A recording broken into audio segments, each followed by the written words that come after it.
మనం ఫ్రీగా వచ్చేది ఏదైనా సరే నిలబడుతుందా? ఒకవేళ నిలబడినా ఆరోగ్య సమస్యల వల్ల ఏదో ఒకటి కంపల్సరీ దెబ్బేద్ది. కంపల్సరీ నువ్వు ఇక్కడ నుంచి ఒక 200 300 సపోజ్ ఒక 1000 2000 సంపాదించు ఫ్రీగా, జస్ట్ అలా ఏదో మాటల ద్వారా సంపాదించేసావు. అదేం జరుగుతుందో తెలుసా?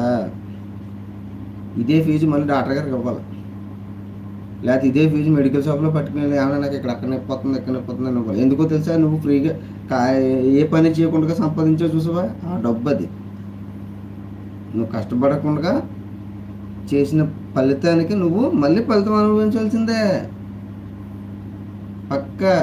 నువ్వు అబద్ధాలు ఆడినా లేకపోతే దొంగతనం చేసినా ఏం చేసినా నువ్వు కష్టపడకుండా చేసావు అంటే నీకు ఖచ్చితంగా అది ముప్పే. నీకు మళ్ళీ తిరిగి కొడుతుంది, కంపల్సరీ తిరిగి కొడుతుంది. ఎందుకు తిరిగి కొడుతుంది అని అనుకోవచ్చు, కొడుతుంది అంతే.